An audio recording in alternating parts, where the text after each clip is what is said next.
இப்போ நம்ம பார்த்தோம்னா மறுமலர்ச்சி ஜனதா கட்சியில் வந்து ஒவ்வொரு ஆண்டும் வந்து அரசியல் பண்பு அப்படின்ற ஒரு பயிற்சி வழங்குது.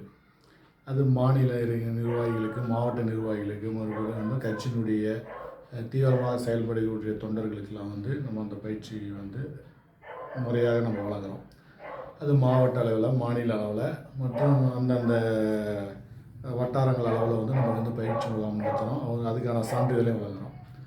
இந்த பயிற்சி முகாம் எதுக்காக நடத்துகிறோம் அப்படின்னு சொல்லி பார்த்தோம்னா, பண்பை மட்டும் நம்ம வளர்த்துறோம். அரசியல் வந்து நம்ம கட்சியினுடைய பெயரே மறுமலர்ச்சின்னு வச்சுருக்கிறதுனால எல்லா வகையிலும் ஒரு புத்துணர்ச்சி ஏற்படணும். அப்போ மனிதனுக்கு வந்து ஒரு சராசரியாக சேவை செய்யக்கூடியவருக்கு வந்து ஒரு புத்துணர்ச்சியோடு சேவை செய்யணும், மக்கள் பணியாற்றணும். அப்போ அந்த மக்கள் பணி ஒரு புத்துணர்ச்சியோடு செயல்படணும் அப்படின்னு சொன்னால் அவங்களுக்கு கட்டாயம் ஒரு பயிற்சி வேண்டும். எப்படின்னு சொன்னால் அதை வந்து மனவளக்கலை, உடல் ஆரோக்கியத்திற்காக உடல் பயிற்சிகள் மற்றும் யோகா, இது தியானம், இது போல் நம்ம வந்து பல்வேறு வகையான மன ரீதியான, உடல் ரீதியான இந்த பயிற்சிகள்லாம் நம்ம வந்து நம்ம நிர்வாகிகளுக்கு வழங்குகிறோம். அவங்க அது ஒரு புத்துணர்ச்சியோடு எப்பயுமே இருக்கணும் அப்படின்றதுக்கு தான் இந்த பயிற்சி முகாமை வந்து நம்ம வந்து தொடங்கியிருக்கிறோம். இது 2வது ஆண்டு. இது பார்த்திங்கன்னா ஜூன் மாதம் 15ஆம் தேதி வந்து கொடைக்கானலில் நம்ம வந்து வச்சுருக்கோம். இந்த நிகழ்ச்சியில் வந்து அனைவரும் கலந்துக்கணும். அப்புறம் அதுவும் இல்லாமல் நம்ம புத்துணர்ச்சியோடு செயல்பட்டால் மட்டும் போதுமா அரசியலில்? நேர்மையான அரசியலை கடைபிடிக்க வேண்டும், தூய்மையான அரசியலை கடைபிடிக்க வேண்டும், மக்களுக்கான அரசியலை கடைபிடிக்க வேண்டும் அப்படின்ற ஒரு நல்ல நோக்கமும் நம்மகிட்ட இருக்கும்.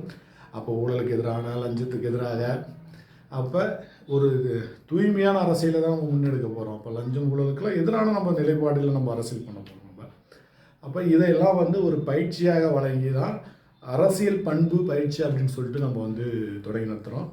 இது வித்தியாசமானதாக இதை கருதாமல் இது வந்து சேவைக்காக, அதை நம்ம வந்து அர்ப்பணிப்பவர்களுக்கு சேவைக்காக, நம்மளை எப்போவுமே புத்துணர்ச்சியாக ஒரு மக்கள் சேவை செய்யணும் அப்படின்றது தான்.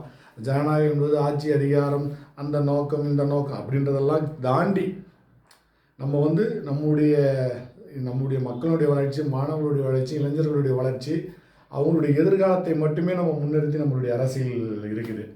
அதனால் பார்த்தோம்னா நம்ம அரசியலை பொறுத்த வரைக்கும் ஒரு மறுமலர்ச்சியான மற்ற அரசியல் காட்டிலும் ஒரு வித்தியாசமான ஒரு அரசியல் பயணமாக தான் நம்ம இருக்கோம். அனைவருக்கும் ஒரு நல்ல வழிகாட்டல் கூடிய ஒரு அரசியல் அமைப்பாக தான் நம்ம பயணிக்கிறோம்.